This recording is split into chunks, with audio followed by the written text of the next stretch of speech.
Hey everybody, and Tony here with a review of the Tenors concert with conductor David Perry, which I saw at the Teatro Rossini, and today's tenors were John Irvin, Sergei Romanovsky, and Michael Spires, and they also performed Rossini opera scenes from Armida, Ricciardo e Zoraide, Guillaume Tell, Otello, Semiramide, and Telmira. Now, I was very excited for this particular concert because I was going to see these three fabulous tenors once again. I first saw Michael Spires live singing the role of Hoffmann from Offenbach's Le Comte Hoffmann a month ago in Munich at the Bayerische Staatsoper, whereas with John Irvin and Sergei Romanovsky, I saw them last week perform the role of Cléomène and Neoclé from Rossini's Le Siège de Corinthe at the Adriatic Arena. And when these three tenors were performing together, I was completely excited to have witnessed them. And after the concert was wrapped up, I was in complete bliss from everything they had to offer today. Overall, I did find this program to be very thrilling from beginning to end. I was really excited, especially for these three fabulous gentlemen. And not only did they sing duets and the trio in the end, and even some arias, but there were also some orchestral interludes, more specifically the Guillaume Tell Pas de Soldat, and even the ballet from Armida. And each of these tenors had something very special to offer. In terms of what I thought of John Irvin, I have to say that this young tenor certainly goes from strength to strength in his performance. He certainly has a very solid sounding and really dashing lyric tenor voice, which just has a lot of potential to grow, and his career is ever blossoming. He does have a tall and fine and dashing stage presence, especially evidenced in his solo aria, which is Idrenos Adove il Cimento from Semiramide, in which he was able to sing everything so well. And he was able to do a fine job all throughout, all thanks to that youthful lyric tenor voice, which just has a lot of possibilities for great growth and a career that just seems to blossom much further. So, John Irvin, I have to give you a lot of kudos for a job fabulously done, and here's hoping that you'll get a lot more gigs in the near future, and I hope to see you in Berlin sometime. So, not gonna mince words here. John Irvin certainly was a tall, dashing, and really elegant lyric tenor, all thanks to that really fine and youthful voice and that equally dashing stage presence. Sergei Romanovsky is another fine musician. He just has a heavenly sounding voice, which is also quite strong in a lot of the registers, and he is an equally courageous and dashing performer. He just knows how to use that elegant and tall stage presence to the best of his abilities, and he used that magnificent voice to the best of his abilities. The way he was able to give that voice a great amount of masculinity and charm is just so awe-inspiring. I continue to be as astounded at his performance, and his solo aria, which was Tenors che vidi amicio eccesso from Telmira, was just magnificent.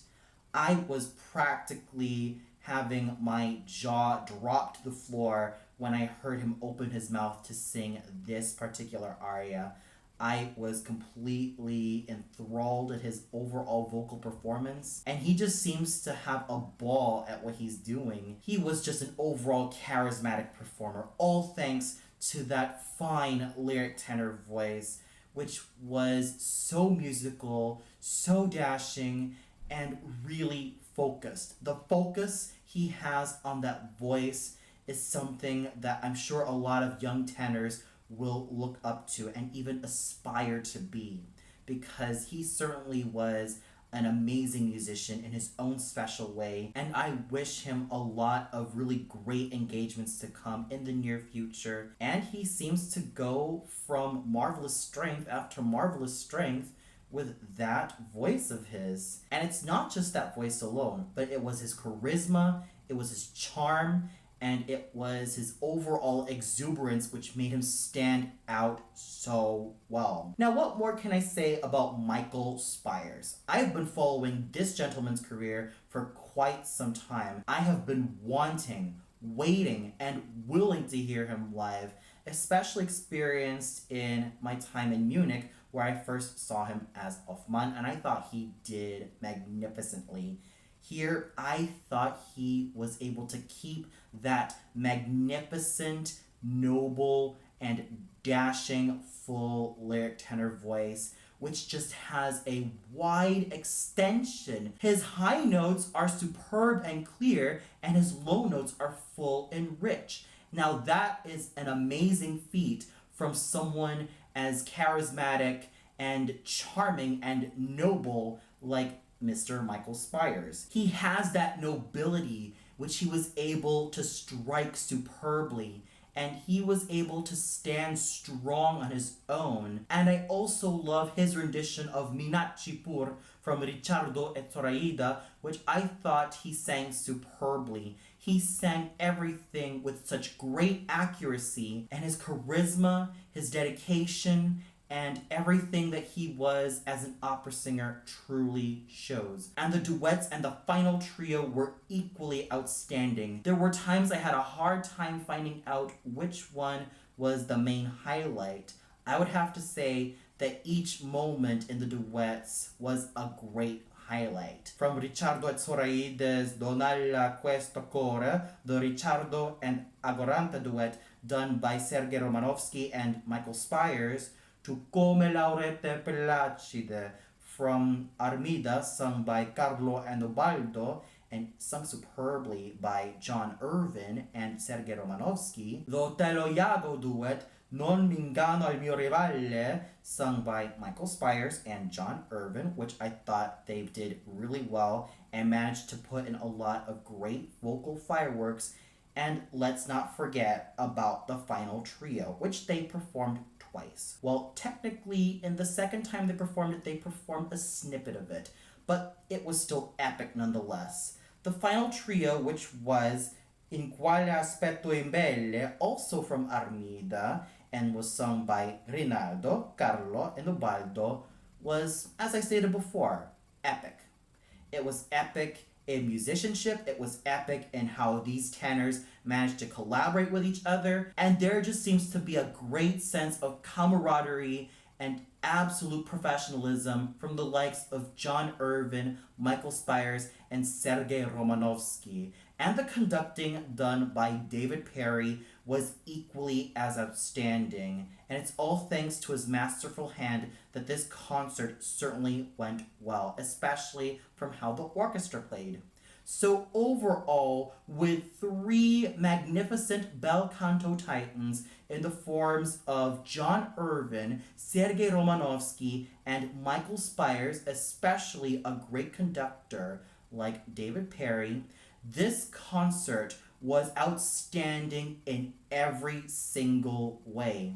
It wasn't just the individual performances which were an absolute standout. The collaborations that these fine tenors had in their duets and in the final trio was absolutely astounding. And I would really love to see a lot more of these tenors when I have the chance. And for those of you who caught this particular concert, what did you think of it? Did you feel like Michael Spires, John Irvin, and Sergei Romanovsky did really great jobs, not only as singers, but overall artists, and have held up superbly? Did you feel like there was one tenor which stood out to you so much? Or did you feel like there was something that just didn't really hold up? Comment below and let me know. Well, that's all for now. Be sure to tune in tomorrow for my review of the organ concert at the Auditorium Petrotti. So until then, good night, everybody.